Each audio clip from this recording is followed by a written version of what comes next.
هو جاي مصاب وهو متمرن. صحيح. محمد ازيك؟ كابتن ازي حضرتك يا كابتن؟ ومسا على الكابتن زكي. ازيك؟ طمنا عليك.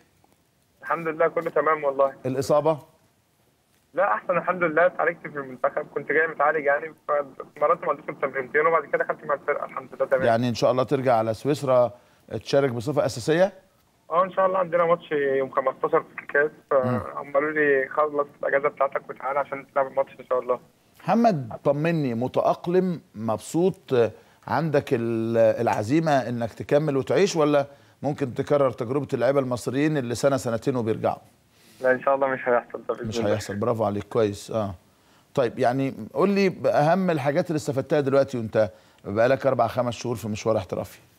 لا والله هناك الموضوع عندهم نظام يعني، خصوصا في الوقت يعني. هو اقل ونص بالظبط عندهم المواعيد حاجه مقدسه عندهم. طيب يعني عندهم احترافيه بجد يعني. لا يعني بدات تتعلم لغه يا محمد ولا برضه لسه متصعبه عليك؟ لا في الانجليش. انا كنت هبدا الماني، بس المدرب قال لي لا، عشان لو انت مشيت السنه الجايه ورحت مثلا دوري انجليزي مش هتتكلم الماني. لو مشيت برضه رحت دوري الماني تقدر تتكلم انجليزي كويس قوي عادي. فمركز في الانجليزي؟ مركز. بيجي لك مدرسين ولا بتذاكر ازاي؟ مدرسه. مدرسه. طب برافو عليك والله، برافو عليك ما شاء الله عليك. طيب قول لي، يعني كلام كتير اتردد انك هتمشي، انك في عرض اوروبي تاني وان النادي بيعرضك للانديه لمن يدفع اكتر، وانا بيني وبينك اتمنى انك تمشي، انك تروح كمان، يعني ده دوري كويس الدوري السويسري، وسويسرا الكره فيها اليومين دول كويسه، لكن لو رحنا دوري اعلى يبقى افضل باذن الله عز وجل. اكيد والله. هو بس الناس ما فيش حاجه يعني، ما فيش حاجه جت رسمي ممكن لحد دلوقتي. انا سمعت في كام نادي كده بس، والله ما فيش حاجه جت رسمي يعني اللي انا عرفته. بس ان انا امشي دلوقتي الناس ما اتكلمتش معايا في اي حاجه. ولسه لسه مستني ربنا يسهل لو في حته كويسه وامشي فيها. عندك مشكله لما بتقعد احتياطي بتلعب ربع ساعه او بتتغير، ولا خلاص عشت حياه الاحتراف تماما بقى؟ لا ما فيش اي مشاكل، بس يعني انا بره لحد دلوقتي الحمد لله لسه ما جربتش. طب كويس. مش مشاكل بالنسبه لي حتى وانا في مصر يعني، لما كنت بقعد ما فيش مشكله يعني.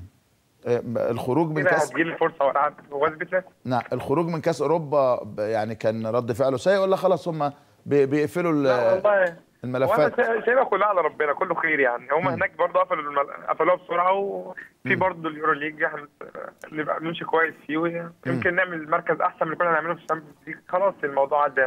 نعم. حاسس ان منتخبنا عندنا فرصه ان شاء الله للوصول لكاس العالم بقى عندنا. انت موجود بره، شيكابالا اهو بدا يشارك، الحضري بيلعب في المريخ مع توقف النشاط، حسني عبد ربه بيلعب في السعوديه، الاولاد الصغيرين برضو ما زالوا عندهم حماسه، او حجازي بيلعب في فريق رديف في فرونتينو. فرصتنا جيده يا محمد للتاهل باذن الله؟ والله فرصتنا كويسه قوي، خاصه معانا منتخب ومعانا عناصر خبره ومعانا جهاز كويس، وربنا يكرم ان شاء الله ونقدر نوصل السنه دي باذن الله كاس العالم. مسافر امتى بالسلامه؟ مسافر كمان 4 ساعات كده ان شاء الله. 4 ساعات والله، احنا لحقناك من على سلم الطياره. بالتوفيق يا محمد ان شاء الله، وهنكون مداومين. بقى لك اصحاب في الفرقه هناك ولا مالكش اصحاب؟ لا حبايبي كلهم، لازم نسيطر من اولها كده. مسيطر على مين غير النني هناك؟ النني مين ولا حد يعرفه ده؟ الفرح خلاص كمان 8 ايام يعني، ببارك له على الهوا والله. عديت انت المرحله بتاعت النني بقى خلاص، والشناوي والعيال دي؟ حد يعرف الناس دي؟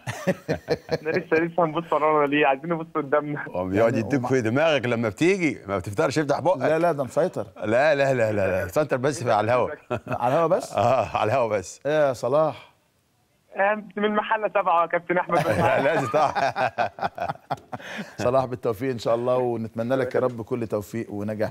خلينا نروح